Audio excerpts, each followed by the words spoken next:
তো যাই হোক, তো আজকে যে বিষয় নিয়ে আমরা আসলে কথা বলবো সেই বিষয়টা হচ্ছে আপনারা লিকুইডিটি কিভাবে বুঝবেন। আমরা গত ক্লাসে দেখেছি যে খুবই চমৎকার ভাবে পারভেজ হোসেন ভাই আমাদের সামনে লিকুইডিটি বিষয়ে কথা বলেছে। বেসিক যে বিষয়গুলো, লিকুইডিটি কি, লিকুইডিটি কিভাবে কাজ করে, সম্পূর্ণ বিষয় কিন্তু আমরা ইন টোটাল জেনে গেছি যে আসলে মার্কেটে লিকুইডিটি কারা বা লিকুইডিটি কি হয়, এগুলো কিন্তু বেসিক ধারণা আমাদের সব মোটামুটি একটা ধারণা আছে। তো বিষয়টা হচ্ছে আমরা হয়তো বা কোনো একটা ক্লাসে বলেছিলাম যে আমাদের আমাদের লিকুইডিটি ক্লাসগুলো কিছু কয়েকটা পার্টে ভাগ করা আছে। যে ক্লাসগুলো আমরা যদি part two part, first part, second part, third part এইভাবে যদি কন্টিনিউ করেন, তাহলে কিন্তু একদম ইন টোটালি যে বিষয়গুলো এগুলো একদম ক্লিয়ার হয়ে যাবেন। যেমন আমরা যদি আহ, ধরেন যে লিকুইডিটির উপরে একই দিনে অনেকগুলো বিষয়ের উপরে কথা বলে ফেলি, তাহলে আপনারা এমন কিছু কিছু ট্রেডার এখানে আমরা যুক্ত আছি যারা হচ্ছে একদম বিগিনার, প্লাস তারা ধাপে ধাপে এগিয়ে যাচ্ছে কিন্তু অতটা অ্যাডভান্স না। এখন যদি আমরা একদিনেই যদি বা 2 দিনেই যদি এই বিষয়গুলোকে একদম শেষ করতে চাই, তাহলে কিন্তু আপনারা যারা একদম বিগিনার আছেন বা স্টেপ বাই স্টেপ শিখতেছেন, তো তাদেরও কিন্তু এই বিষয়টা মাথায় নাও যেতে পারে।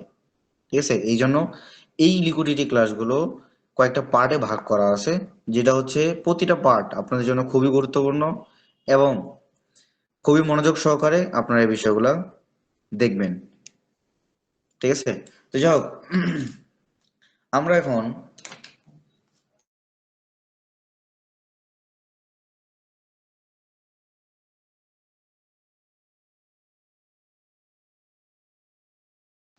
যাই হোক, আমি একটু মিউট করেছিলাম।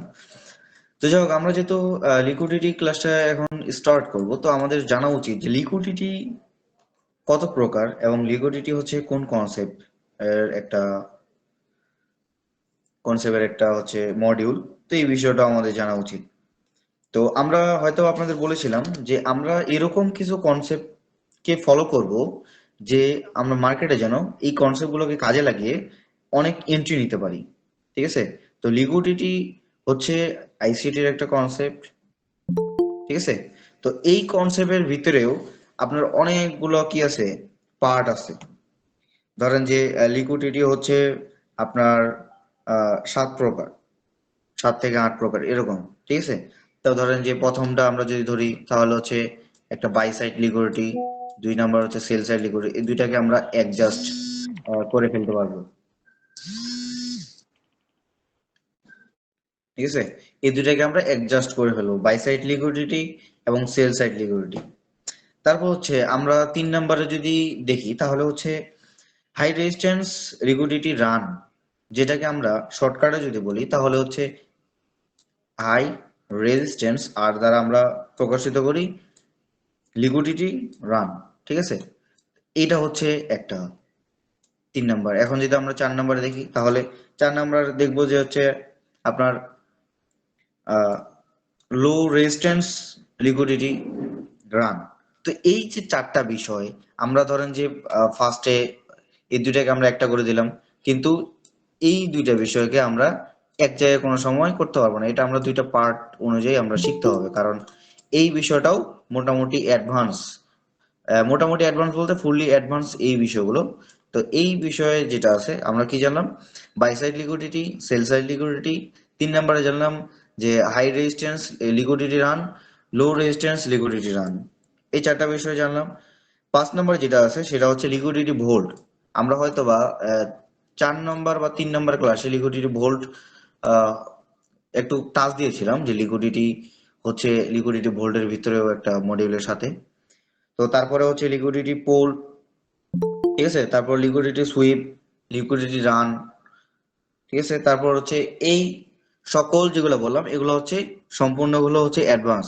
কিন্তু অ্যাডভান্সের বিষয়ে যেটা আমরা একদম না জানলেই নয়, সেটা হচ্ছে এক্সটার্নাল লিকুইডিটি এবং হচ্ছে ইন্টারনাল লিকুইডিটি, যেটা নিয়ে আমরা বা পারস ভাই আমাদের গত ক্লাসে বলেছিল যে আমাদের যে বিষয়গুলো, এই বিষয়গুলো কিন্তু আমাদের জন্য জানা খুবই প্রয়োজন বা জানা জরুরি। তো আমরা আজকে দুইটা বিষয় নিয়ে কথা বলবো, internal external, buy side sell side. ঠিক আছে, তো হয়তো বা একটু লং হতে পারে, তো সময় পাবো কিনা তাও জানি না, মিনিটের টাইম 1 ঘন্টা, তো এর মধ্যে ইনশাল্লাহ আমরা শেষ করে ট্রাই করব। তো এখন যদি আমি লিকুইডিটি নিয়ে কথা বলি, তো একদম বেসিক আমরা একটু কথা বলি যে লিকুইডিটির এক্সটার্নাল কি, ইন্টারনাল কি। ঠিক আছে, একটা জিনিস আমাদের মাথায় রাখতে হবে যে লিকুইডিটি মানে কিন্তু হচ্ছে, আমাদের বাংলা ভাষায় যদি আমি কথা বলি, লিকুইডিটি মানেই হচ্ছে টাকা। টাকা আছে যেখানে আপনার লিকুইডিটি আছে সেখানে। ঠিক আছে, ধরেন যে একটা জায়গা, যেই জায়গায় ধরেন যে আপনার অনেক বায়ার সেলার যারা আছে, যারা ট্রেড করে আমাদের মতো, যারা হচ্ছে ট্রেড করে, লং ট্রেড করে, বা যারা হচ্ছে ট্রেডিং জগতে আছে, তারা যে এই জায়গায় বাই সেল করে, বাই সেল করার কারণে এখানে যে তাদের একটা ব্যালেন্স আছে বা একটা টাকা আছে, সেই জায়গাটাকে একটা লিকুইডিটি হিসাবে আমরা, বা এটা গণ্য করা হয়, সহজ কথা। এখন আমরা যদি কথা বলি যে এক্সটার্নাল লিকুইডিটি আসলে কি, বা ইন্টারনাল কি, তো আমরা যদি একটু ড্রয়িং এর মাধ্যমে বুঝি, ধরেন যে আমরা একটু ড্রয়িং করি মার্কেটের ভিতরে।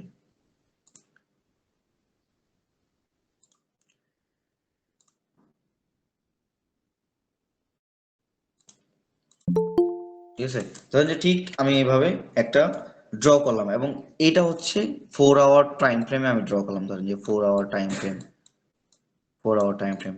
ঠিক আছে, ধরেন যে এটা 4 আওয়ার টাইম ফ্রেমের মার্কেট বর্তমানে এরকম একটা কি আছে, রেঞ্জে আছে, বা এরকম একটা প্যাটার্ন বা একটা ধরেন যে আকৃতি অনুযায়ী মার্কেট চলতেছে। তো চলা অবস্থায় আমরা যদি এখন দেখি, আমরা যারা ধরেন যে রিটেলার ট্রেডার আছি, একজন রিটেলার ট্রেডার আমরা কি করি, ধরেন যে অবশ্যই আহ, আমরা লোকে মার্ক করি, হাইকে মার্ক করি, তাই না? তো এই যে যখন আপনি একটা লোকে মার্ক করবেন এবং একটা হাইকে মার্ক করবেন, তার মানে এই লো এবং হাই, যেটা আমরা প্রাইস অ্যাকশন থেকে জানি, আমি যদি কঠিন ভাষায় কথা বলি তাহলে কিন্তু, বা যেহেতু আমরা আইসিটি নিয়ে কথা বলতেছি, এখন যদি আইসিটির ভাষা কথা বলি, তাহলে কিন্তু এই বিষয়গুলো আপনাদের মাথায় যাবে না। তো আমরা এখন একটু প্রাইজেকশন দিয়ে আপনাদের বোঝাই যে লিকুইডিটি আসলে কিভাবে রান হয়। তো এখন যদি এই সাপোর্ট এরিয়া যেটা আমরা বলে থাকি, বা মার্কেটের লো যেটা বলে থাকি, প্রিভিয়াস লো বা ওল্ড, আগের যে লো ছিল, বা আগের যে যে হাই রানিং, তো এই হাই এবং লোকে আমরা যদি মার্ক করি, তাহলে এটা হচ্ছে মার্কেটের এক্সটার্নাল লিকুইডিটি। এটা এক্সটার্নাল লিকুইডিটি কেন, আমরা যদি বলি, আচ্ছা, এটা হচ্ছে মার্কেটের এক্সটার্নাল লিকুইডিটি, বাইরে যেটা হাই এবং লো হয়। মানে ধরো যে এই পুরোটা কিন্তু একটা চার্ট, বা মার্কেট এভাবে চলতেছে, তার মানে মার্কেটের সাইড থেকে লো এবং হাই যে দুইটা হবে, সেই দুইটা হচ্ছে আপনার হচ্ছে এক্সটার্নাল। এক কথায় প্যাটার্নের বাইরের যে অংশগুলো, ধরেন যে এটা একটা রেজিস্ট্যান্স, হ্যাঁ এটা একটা রেজিস্ট্যান্স, এটা একটা সাপোর্ট ধরলাম, বাইরের যে এরিয়াটুকু থাকবে, এই এরিয়াটুকু আপনার কি এক্সটার্নাল, সম্পূর্ণটা হচ্ছে এক্সটার্নাল। তো আমরা হয়তোবা এখন অনেকেরই প্রশ্ন থাকতে পারে যে ভাইয়া, আমরা এইগুলা জানি, আমরা আসলে ফরেক্সে কি করতে পারবো? তো এই যে বিষয়গুলা, আমি কিন্তু 2-3 মিনিট আগেই বললাম যে লিকুইডিটি নিয়ে আপনাদের প্রায় 3-4টা 5টার মতো শুধু লিকুইডিটির উপরেই শর্ট পার্ট দিয়ে করা হয়েছে। তো প্রতিটা পার্ট আপনাকে জানতে হবে, লাস্ট ফিনিশিং, লাস্টে যে দুইটা ক্লাস হবে একদম 1 পার্ট থেকে 4 পার্ট হোক বা 5 পার্ট হোক, যেটাই হোক না কেন, সম্পূর্ণ পার্টকে একত্রিত করে একদম পূর্ণ অ্যানালাইসিস লাস্ট পার্টে দেখানো হবে। এই জন্য এই যে ক্লাসগুলো, এই ক্লাসগুলো কোন জায়গায় কি হয় এগুলো কিন্তু আমাদের জানতে হবে। ঠিক আছে, তো বাইরের অংশটা কি আমরা বললাম, এক্সটার্নাল, এবং ভিতরের যে লো গুলো আছে, ধরেন যে এটা একটা লো, এটা একটা লো, তো এই যে ভিতরে যে লো গুলো হয়, এটা হচ্ছে কি ইন্টারনাল। ঠিক আছে, এটা হচ্ছে ইন্টারনাল। এখন যেহেতু আমরা এটা 4 ঘন্টা টাইম ফ্রেমে দেখলাম, আমরা যদি এখন শর্ট টাইম ফ্রেমে দেখি, ঠিক এইভাবে, তাহলে আমরা যদি শর্ট টাইম ফ্রেমে দেখি, তাহলে মার্কেট কিন্তু ঠিক এইভাবে কিন্তু চলাফেরা করে, তাই না? মার্কেট ঠিক এইভাবে চলাফেরা করবে শর্ট টাইম ফ্রেমে, তাই তো? তার মানে আপনার এখান থেকেও এই বিষয়টাও জানতে হবে যে যখন আমরা একদম ধরেন যে লং যে টাইম ফ্রেম আছে সেই লং টাইম ফ্রেমে যদি আমরা শর্ট টাইম ফ্রেম শিফট করি তাহলে কিন্তু মার্কেটের কিছু স্ট্রাকচার ধরেন যে শর্ট টাইম ফ্রেম বলতে আমরা 15 মিনিট টাইম ফ্রেমে গেলাম, এটা হচ্ছে 15 মিনিট টাইম ফ্রেম, 15 মিনিট যেটা 15 মিনিট টাইম ফ্রেম। এই 15 মিনিট টাইম ফ্রেমে এখন যদি আমরা বলি তাহলে এই জায়গায় আমরা যদি লোকে মার্ক করি বা হাইকে মার্ক করি তাহলে এটা হচ্ছে কি এক্সটার্নাল এবং এটা হচ্ছে ইন্টারনাল। আশা করা যায় ইন্টারনাল কোনটা এক্সটার্নাল কোনটা বুঝতে পারছি। সহজ ভাষায় বাইরের যে আপনার বাইরের যে আপনার অংশটুকু হবে বা ধরেন যে একটা স্ট্রাকচার মার্কেটের এই স্ট্রাকচার মার্কেটের বাইরের যে অংশটুকু বাইরের অংশটুকু হচ্ছে কি এক্সটার্নাল এবং ভিতরে যে লো বা হোক সেটা হতে পারে হাই, মানে এক কথায় ভিতরে হোক বা হাই হোক বা লো এটা হচ্ছে কি আমাদের ইন্টারনাল। ঠিক আছে, এই বিষয়টা জানলাম। তাহলে এখন আমার প্রশ্ন যে ইন্টারনাল এবং এক্সটার্নালের একটা কাজ কি, এটা একটা প্রশ্ন থাকতে পারে অবশ্যই, স্বাভাবিক এটা। এখন যদি আমি বলি এক্সটার্নাল যারা আমরা ট্রেড করে থাকি সবাই কিন্তু এখানে যারা আছি আমার মনে হয় না যে 20-30 হাজার ডলারের উপরে আমরা কেউ এখানে আসি। তার মানে কি এই মার্কেটটাতে সারাদিন 8 থেকে 10-12 ট্রিলিয়ন মার্কিন ডলার যেখানে লেনদেন হয় সেখানে আমাদের ব্যালেন্স ধরেন যে 20 হাজার, ধরলাম 50 হাজারই। তার মানে কি আমরা মার্কেটের কাছে এখনো কি রিটেলার, হয়তো আমরা লং ট্রেড করতে পারি তারপরেও কিন্তু আমরা মার্কেটে রিটেলার। এবং যারা হচ্ছে শর্ট, যারা হচ্ছে এক কথায় শর্ট ট্রেড করি আমরা, ধরেন যে একটা ট্রেড নেওয়ার পরে $5 $10 এন্ট্রিতে বা টেক প্রফিট ব্যবহার করে আমরা যেটা বের হয়ে যাই, তো সেটা কি আমরা কি করি স্কাল্পিং করি, তাই না? তো এখন স্কাল্পিং করার ক্ষেত্রে আমাদের কি হয় মার্কেটে কিন্তু অনেক লিকুইডিটি তৈরি হয় শর্ট টাইম ফ্রেমে, কিন্তু লং টাইম ফ্রেমে কিন্তু আপনার এক্সটার্নাল বলেন তারপর ইন্টারনাল বলেন এগুলোতে কিন্তু লিকুইডিটি থাকে। ঠিক আছে, এখন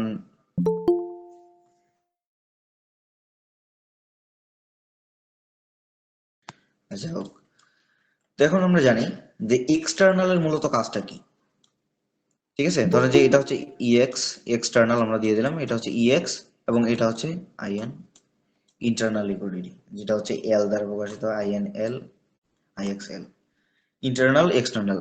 তো আমরা যারা ট্রেড করি তো এক্সটার্নাল লিকুইডিটি যে জায়গা হবে বা এক্সটার্নাল যে জায়গাটা থাকে সেই জায়গাগুলো হচ্ছে আমাদের এন্ট্রি ক্লোজ করার একটা হচ্ছে জায়গা বা একটা পজিশন, এবং ইন্টারনাল যে জায়গাটা হবে ইন্টারনাল জায়গাটা হচ্ছে আমাদের এন্ট্রি প্রেস করার একটা জায়গা। মানে এক কথায় ইন্টারনাল সরি এক্সটার্নাল হচ্ছে এন্ট্রি ওপেন আপনার হচ্ছে এন্ট্রি এসএল এবং হচ্ছে এন্ট্রির টিপি, এই দুইটা ব্যবহার করার জন্য আমরা এক্সটার্নাল পয়েন্ট খুঁজে বের করি। এবং ইন্টারনাল পয়েন্ট খুঁজে বের করার কারণটা হচ্ছে আমরা কোন জায়গায় এন্ট্রিটা প্রেস করব সেই জায়গাটা খুঁজে বের করার অপশনই হচ্ছে ইন্টারনাল সে জায়গা বা ইন্টারনাল লিকুইডিটি যে জায়গাটা হয় সেটার কাজ। এন্ট্রি ক্লোজ আপনার এসএল এবং টিপি এবং এটা হচ্ছে এন্ট্রি পয়েন্টের কাজ। ঠিক আছে, ধরেন যে ঠিক আমরা যদি একটু স্ট্রাকচার আকারে দেখি এটা একটু ভালোভাবে বুঝি যে এক্সটার্নাল ইন্টারনালের কাজ কি।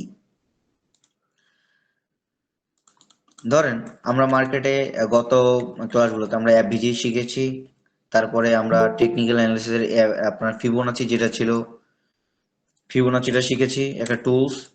তো এখন ধরেন যে মার্কেট যদি এটাও আমাদের কি হয়, এটা যদি আমাদের হয় হচ্ছে এক্সটার্নাল লিকুইডিটি একটা জায়গা যেখানে প্রিভিয়াস আমরা যদি প্রাইস অ্যাকশনের ভাষায় বলি তাহলে এটা কিন্তু একটা মার্কেটের লো, মানে প্রিভিয়াস বা প্রিভিয়াস বলেন বা আগের লো বলেন বা ওল্ড লো বলেন, তো এটাও কিন্তু মার্কেটের কি লো। ধরেন যে আপনি এটা 1 আওয়ার টাইম ফ্রেমে আপনি এটা ড্র করতেছেন। ঠিক আছে, তারপরে উপরে যে হাই ছিল এই হাইটা আমাদের কি, এই হাইটা হচ্ছে আমার, এটা হচ্ছে আপনার এক্সটার্নাল লিকুইডিটি। ঠিক আছে, এখন আমরা যদি বলি যে এটা হচ্ছে এক্সটার্নাল এটা হচ্ছে এক্সটার্নাল এবং প্রিভিয়াস সরি ইনস্ট্যান্ট যে জায়গা থেকে মার্কেটটা এসে ঘুরে গেল সেই যে জায়গাটা সেই জায়গাটা হচ্ছে আমার কি ইন্টারনাল। এবং ধরেন যে প্রিভিয়াস আমার রেজিস্ট্যান্স আছে হচ্ছে এই জায়গায়, এবং ধরেন যে আমার রানিং মার্কেটের সাপোর্ট হচ্ছে এই জায়গায়, বা আমরা ধরি যে এই জায়গায়, ঠিক আছে। তো এই যে মার্কেটটা যখন এইভাবে আপনারা কন্টিনিউ করবেন, এভাবে যখন কন্টিনিউ করবেন, এক্সটার্নাল বের হওয়ার পরে যখন আপনার ইন্টারনালে চলে আসবেন, ইন্টারনালে আপনারা এই জায়গা থেকে এন্ট্রি নিতে পারবেন। যারা হচ্ছে আমরা প্রাইস অ্যাকশন মেনে ট্রেড করি, বা যারা হচ্ছে প্রাইস অ্যাকশন নিয়ে ট্রেড করি, তারা হচ্ছে অবশ্যই কি করে, একটা ব্রেকআউটের জন্য এই জায়গা থেকে অপেক্ষা করে, যে যখন একটা এক্সটার্নাল পয়েন্ট বা একটা স্ট্রং নিকলাইন যেটাকে বলা হয়, সেটা যখন ক্রস করবে, ক্রস করার পরে আমরা যখন একটু রিটেস্ট আসবে, তখন আমরা এখান থেকে কি করব, এখান থেকে এন্ট্রি নেওয়ার ট্রাই করি, ঠিক আছে। তো এই জায়গাটা একটু অ্যাডভান্স হয়ে যায়, এইটা পরে কথা বলি। তো যখন আপনি ইন্টারনালেতে, বা আপনার যেটাকে আমরা ফরেক্সের প্রাইস অ্যাকশনের ভাষায় যেটা আমরা রিটেস্ট বলে থাকি, এই জায়গায় রিটেস্টটাকে আপনি এন্ট্রি পয়েন্ট হিসেবে কাজে লাগাতে পারবেন। কিভাবে? অবশ্যই যখন রিটেস্ট নেওয়ার জন্য মার্কেট নিচে আসবে, তখন আপনারা ঠিক এই জায়গাটা থেকে আপনি ফলো করবেন যে রানিং বর্তমান মার্কেটে এই জায়গা থেকে কোনো ইমব্যালেন্স ক্যান্ডেল আছে কিনা, যেটা আমরা এফভিজি মানে ফেয়ার ভ্যালু গ্যাপ হিসেবে ধরে থাকি ওই ক্যান্ডেলটাকে। তো এই জায়গায় কোনো এফভিজি আছে কিনা।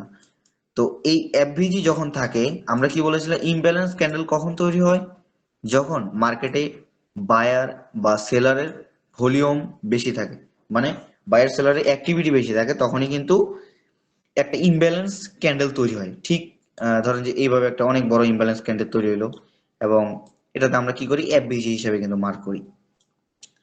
তো এই যখন একটা হাই ভলিউম ক্যান্ডেল উপরে উঠে, তার মানে এই জায়গায় বায়ার সেলার অনেক বেশি, এবং যারা এই জায়গা থেকে বাই করে অনেক করে রাখছে, ধরেন যে এই জায়গা থেকে বাই করে একটা জায়গা বা পজিশনকে চেঞ্জ করে ফেলছে, বা অনেকে আছে, অনেক বায়ার আছে যারা এই জায়গা থেকে বাই এন্ট্রি প্রেস করছে, তাদের কিন্তু অবশ্যই এসএল থাকে কোথায়, অবশ্যই ধরেন যে আপনার এসএল থাকে হচ্ছে ঠিক ধরেন যে এরকম যে ক্যান্ডেলের লো, ঠিক এরকম ভাবে, বা টার্গেট থাকে হচ্ছে উপরের হাই, এরকম একটা অপশন কিন্তু এই জায়গায় থাকে ইমব্যালেন্স ক্যান্ডেলে বা এফভিজি। তো ঠিক এই জায়গাটাও কিন্তু এরকম, যে যখন আপনার একটা এফভিজিতে আসবে, তো এফভিজিটাও কিন্তু একটা লিকুইডিটি। কারণ কি, এখানে হচ্ছে একটা ইমব্যালেন্স ক্যান্ডেল হওয়ার ফলে বায়ার সেলার যারা ছিল, বা যারা অনেক ট্রেডার আছে বাই করছে, অনেক আপনার কোম্পানি আছে অনেকেই সেল করছে, বাই সেল হওয়ার কারণে এটা কিন্তু হয়তোবা সেলার একটা কম ছিল, বা দুইজন কম ছিল, বা সেলারের পজিশন কম ছিল, বায়ারের প্রেসার বেশি ছিল, যার কারণে কিন্তু একটা ইমব্যালেন্স ক্যান্ডেল তৈরি হয়ে গেছে। তো ইন্টারনাল পজিশনে যখন মার্কেট আসবে, আপনার এখানে যদি একটা এফভিজি থাকে, তাহলে আমরা এই জায়গা থেকে এন্ট্রি পয়েন্ট কি করতে পারবো, এন্ট্রি আমরা এই জায়গা থেকে প্রেস করতে পারবো, এবং উপরের নেক্সট টার্গেট থাকবে এই হাইকে যখন ব্রেক করে ফেলবে উপরে, ঠিক আপনি ধরেন যে এই জায়গায় টার্গেটটা রাখলেন, ঠিক আছে, এই জায়গায় টার্গেট রাখবেন, এটা হচ্ছে ইন্টারনালের কাজ। এবং ধরেন যে আপনার এই জায়গায় একটা এক্সটার্নাল আছে, যেটা আমরা নিকলাইন বা স্ট্রং পয়েন্ট বলে থাকি। তো আপনি এইটাকে আপনি কি করতে পারেন, একটা টিপি হিসেবে ব্যবহার করতে পারেন, এবং যেহেতু এটা হচ্ছে আপনার একটা এক্সটার্নাল, এটা আপনি কি করেন, এসএল হিসেবে ব্যবহার করতে পারেন। তবে আমরা যতটুকু এই জায়গায় বোঝাচ্ছি, মার্কেটে কিন্তু অতটুকু না, অবশ্যই কিন্তু এই লাইনটা অনেক বড় হয়ে থাকে। তো আমরা যদি দেখি, এটা হচ্ছে হচ্ছে এরকম, ঠিক এরকম হয়ে থাকে। তবে এটা বোঝানোর ক্ষেত্রে, এটা আবার অনেকেই বলবেন যে ভাই, আমরা এই জায়গা থেকে যদি রিস্ক নেই 1%, প্রফিট যদি যদি নেই 1%, তাহলে তো হলো না। অবশ্যই 1:2 রাখতে হবে এই জায়গায়, তাই না? তো এটা হচ্ছে ইন্টারনাল এক্সটার্নাল কাজ। এটা আমরা টাচ দিয়ে রাখলাম, ইনশাল্লাহ এটা নিয়ে বিস্তারিত কথা হবে।